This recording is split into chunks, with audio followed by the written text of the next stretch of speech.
The return of FUFA Awards excited the local fraternity, especially with the 2020 not seeing the crowning ceremony take place thanks to coronavirus.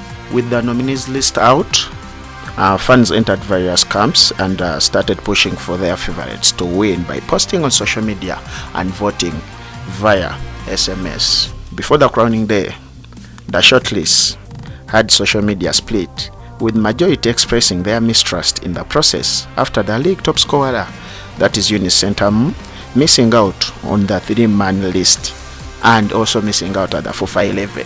The overall winner in the male category, that is Bobos Biaranga from Vipers Soccer Club, also had expressed fans going at him, saying that somehow he just took it away from the hands of Eric Kenzo Kambale, their striker, who actually helped them to win the title after over a decade, and also going on to actually score vital goals in that Sekafa Club Championship victory. In the girls section, that is the female MVP, Fauzia Najemba.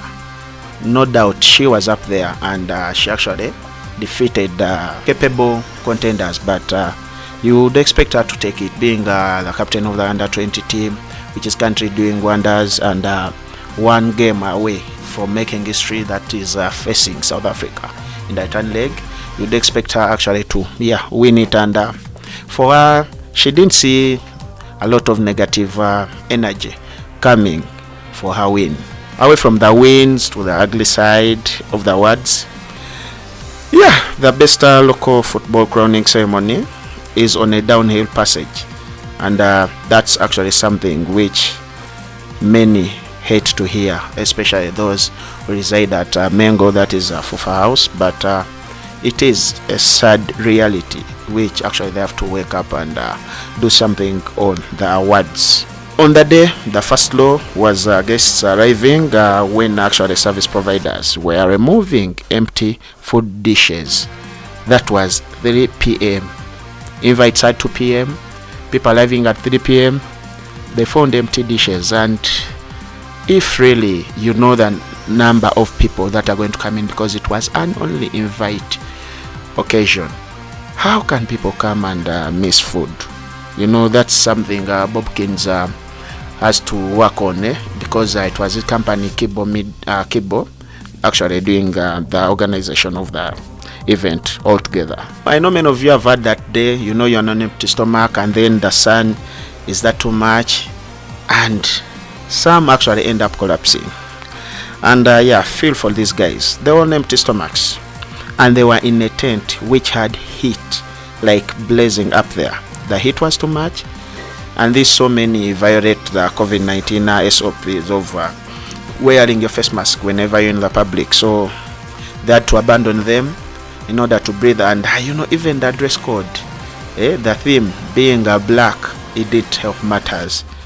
People were just dripping inside that tent. Still in fashion, the male MVP is locked in stylish suits, but this wasn't the case to the female MVPs, as they donned Chibuye market dresses.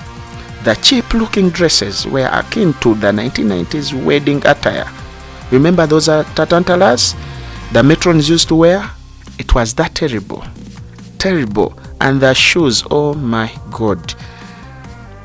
Actually, when we saw them jumping out of Mercedes-Benz's, walking onto the green carpet, we were like, oh wow, this is going to be something good. But hey, they looked good from far, but when they came closer, indeed, it was far from good. It was terrible to the eyes, not kind at all to the kinds. Those tarantulas, those dresses, they looked cheap, awful. They were falling off their shoulders.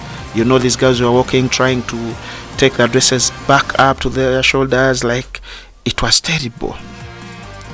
And when we spoke to one of them, they like, FUFA secured these dresses for us.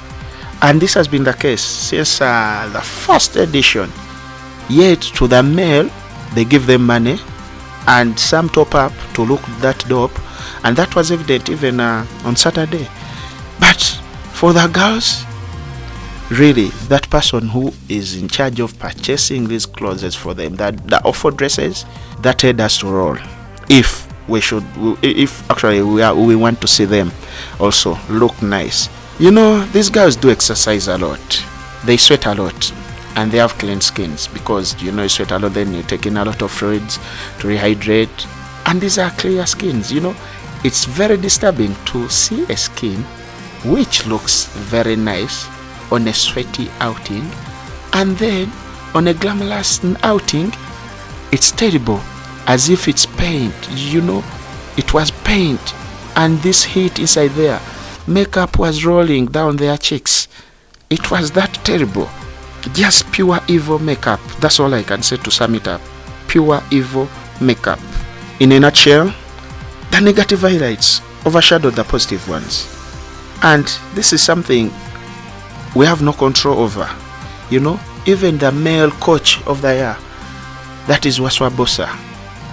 Dirty shoes. Oh, I'd missed the old part of it. Old, dirty, non-tucked in. Even the shirt itself wasn't fitting because he couldn't tuck in. The belly couldn't allow him actually to tuck in, as if he was from a vigil at the night, and then he walked straight to the event. Express, do something, at least get some attire for officials, like we saw many FUFA officials donning the FUFA suits. Actually, that saved the day. So Express, mukwano gwabanji, omusajja mulage ku mukwano, do something good about that. As we sign out, you know, it's a thing. If you feel good about your baby, and this baby gets out of primary, then goes to secondary school with excellent marks, what do? You go for a good school. So FUFA, as we speak, they have to upgrade.